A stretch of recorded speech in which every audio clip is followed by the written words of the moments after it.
Sa videong ito ay iisa-isahin po natin ang mga requirements na kailangang ihanda ng isang borrower para sa aplikasyon ng regular housing loan restructuring program ng Pag-IBIG Fund. Basically, meron pong apat na dokumento na kailangang ihanda ang borrower upon loan restructuring application. So ito po ay ang mga sumusunod. Una, duly accomplished application form. Ikalawa, updated real estate property tax receipt or tax clearance and tax declaration po para sa land and building. Ikatlo ay ang proof of income at ang ikaapat naman ay one valid ID with signature. So ang panglima po kung hindi mismo yung borrower ang pupunta sa Pag-IBIG at hindi siya personal na makakapag-apply, kailangan po ng notarized special power of attorney. So, kung titingnan nyo po yung checklist na pwedeng ma-download sa website ng Pag-IBIG, mapapansin nyo po na medyo mahaba yung listahan. Kasi nga po, detalyado doon at nakalagay kung ilang kopya at kung ano yung tamang kailangang isubmit. So, isa-isahin na po natin ang mga dokumento na kailangan nyong ihanda. Una po ay ang duly accomplished application form for loan restructuring. Isang original na copy po. Maaari pong i-download ang application form sa Pag-IBIG Fund website na www.pagibigfund.gov.ph. Pwede rin naman po itong kunin sa pinakamalapit na Pag-IBIG branch sa inyong lugar. Siguruhin lamang po natin na tama at kumpleto ang pag-fill out natin ng application form. Importante po na mai-provide natin ang mga hinihinging information doon. Ganun din po, importante, wag po natin kakalimutan ang lagda ng borrower at ng kanyang asawa kung meron man. Ganun din naman po kung meron pong co-borrower, kailangan ng signature nito at ng kanyang asawa kung meron man. Ikalawa po, isang photocopy ng updated real estate property tax receipt o yung pinagbayaran po nating amilyar, pwede rin pong tax clearance. Ganun din po, kailangan ng isang photocopy ng tax declaration ng land and building. Ang real estate property tax po o amilyar ay maaaring bayaran sa Treasurer's Office sa inyong city or local government unit kung saan po naroroon ang inyong property. Ang tax clearance naman po, tax declaration ay maaaring makuha sa Assessor's Office ng city or munisipyo sa inyong lugar. Ikatlo po ay ang proof of income. Isa po ito sa mahalagang basihan sa approval ng aplikasyon. Titingnan po dito kung mayroong kapasidad ang borrower na mabayaran ang restructured loan. Ang dapat po natin ditong tandaan, ang magiging monthly amortization po ng restructured loan ay dapat hindi lalagpas sa 40% ng family's net disposable income. So net pay po ang pagbabasehan at hindi ang gross pay ng borrower. Makikita po ito ng Pag-IBIG sa payslip na kanyang isasubmit. Halimbawa po, kung ang borrower ay tumatanggap ng net pay sa isang buwan na 10,000 pesos, ang 40% po nito ay 4,000. Dapat po, ang kanyang magiging monthly amortization ay hindi lalagpas sa 4,000 pesos. E paano naman po kung lumagpas? Ibig sabihin, hindi sapat o kulang ang kanyang net pay. Ang sabi po, family's net disposable income. Maaari po magdagdag ng income ng isang family member para po mapunan yung kakulangan sa required income. Ang family member po na ito ay magiging co-borrower at kailangan din mag-submit ng mga kailangang requirements. For locally employed o nagtatrabaho po dito sa Pilipinas, isang certified true copy po ng 1-month payslip na merong pangalan at signature ng authorized signatory ng employer. Maaari pong gamitin ang payslip ng nakaraang 3 buwan bago ang aplikasyon. Halimbawa po, kung mag-a-apply po kayo ngayong January 2021, pwede niyong magamit ang payslip ng October, November o kaya naman po ay December 2020. Ikalawa po, isang original copy ng Certificate of Employment and Compensation duly signed ng authorized signatory ng employer. Hindi na po ngayon required na notaryado ang inyong isasubmit na CEC. Kung wala pong CEC, maaari rin pong mag-submit ng isang photocopy ng latest Income Tax Return o ITR. For self-employed naman po, alinman sa mga sumusunod depende sa source of income. Para po sa may mga sariling business, one certified true copy ng ITR o BIR Form 1701 duly certified by BIR, one photocopy ng audited financial statements at official receipt ng tax payment from bank supported with DTI registration and mayor's permit or business permit, at sketch po ng business location. Kung ang income naman po ay galing sa commission, isang photocopy po ng commission voucher or one original copy ng certificate of commission received for the last 12 months.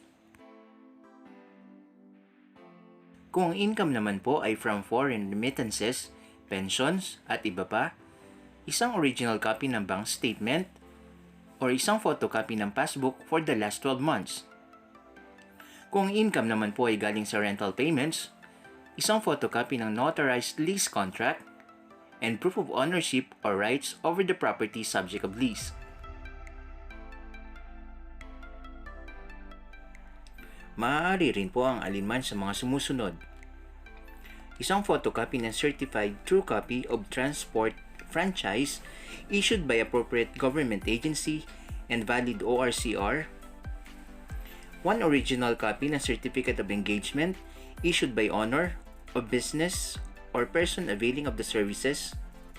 For fees naman po on professional services, commissions, or services rendered, one photocopy ng ITR-BIR Form 1701, supported with a photocopy of ITR-BIR Form number 2307. Para sa mga kababayan naman po nating OFWs, alinman sa mga sumusunod. Photocopy ng employment contract, duly certified by POEA, Philippine Consular Office at host country, or MSO at Pag-IBIG Overseas Post within the past 12 months.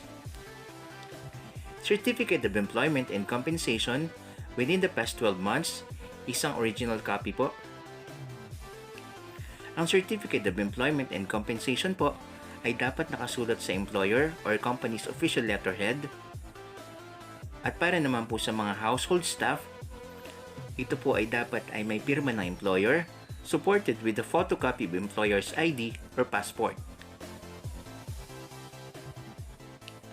Ang Certificate of Employment and Compensation po ay dapat may kasamang isang photocopy ng alinman sa mga sumusunod na dokumento. Payslip, indicating income received and period covered, valid OWA membership certificate, overseas employment certificate, passport with working visa, residence card or permit, original copy of bank remittance record. Tandaan din po na kung ang mga dokumento po ay nakasulat sa foreign language, required po na meron itong kasamang English translation. Ika-4 po, isang photocopy back-to-back ng one valid ID with signature ng borrower at spouse, co-borrower at spouse kung meron man po.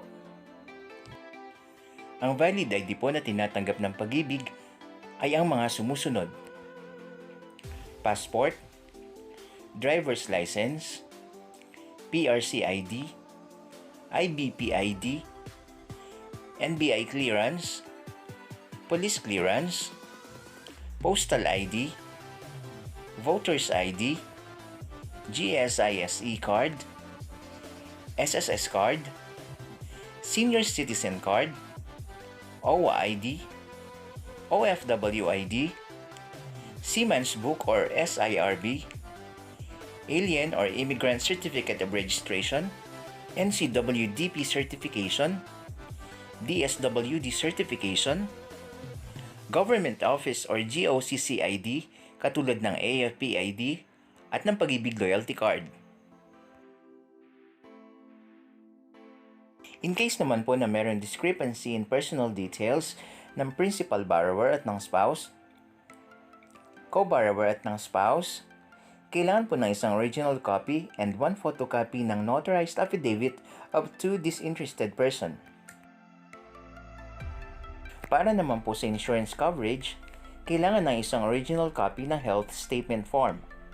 Ito po ay para sa mga borrowers over 60 years old, para sa mga borrowers na up to 60 years old at ang loan po ay nagkakahalaga ng 2 million hanggang 6 million, at para sa mga OFW po na over 60 years old, kailangan din po ng photocopy ng result ng medical examination conducted prior to assignment overseas as required by the employment agency.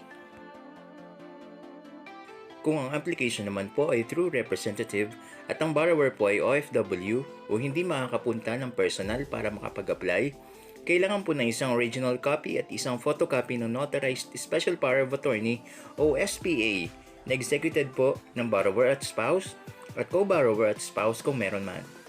Kung ang SPA po ay ginawa at notaryado dito sa Pilipinas, mag-attach po ng isang photocopy ng passport na makikita ang date kung kailan dumating o umalis ng Pilipinas. Para naman po sa SPA na ginawa abroad, kailangan po ay duly authenticated by a Philippine Consular Office. For apostille countries, apostille SPA po ang kailangan. Pwede pong ma-download ang format ng SPA sa website ng Pag-IBIG at nasa description din po ng video na to ang link kung saan nyo po ito pwedeng ma-download. Kung ang mag-a-apply naman po ay ang legal heir o representative ng legal heir, ang mga sumusunod na dokumento po ang kailangang ihanda. One original copy ng duly accomplished application for loan restructuring, one photocopy of updated real estate tax receipt or tax clearance and tax declaration for land and building, one photocopy of death certificate of original borrower, one photocopy of birth certificate of the legal heir, one photocopy of last will and testament or extrajudicial settlement of estate kung ang titulo po ay nakapangalan na sa borrower, or proof of relationship kung ang titulo naman po ay nakapangalan pa sa developer. One photocopy ng affidavit of publication kung ang titulo po ay nakapangalan na sa borrower, isang original copy ng proof of surviving legal heirs, isang original copy and one photocopy ng notarized special power of attorney of other family members of the legal heir, isang photocopy back-to-back ng one valid ID with signature ng legal heir or representative. Dumako naman po tayo sa mga documents required upon loan approval.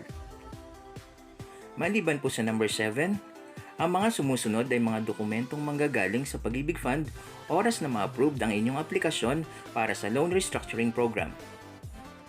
3 original copies ng duly accomplished or notarized loan restructuring agreement. For CTS accounts, 3 original copies ng real estate mortgage, 3 original copies ng duly accomplished or notarized promissory note. Para naman po sa mga employees with existing CSA, and in case the payment po is through salary deduction, isang original copy ng authority to deduct, isang original copy ng notice of approval with conformity of the borrower and spouse and co-borrower and spouse kung meron man, 3 original copies ng notarized deed of revocation of notice of cancellation para po ito sa mga CTS accounts na na-issuehan ng notice of cancellation, at kung ang payment po ay through post-dated checks, 12 PDCs. Reminder po, dalhin din po ang mga original na kopya ng mga dokumento for authentication purposes.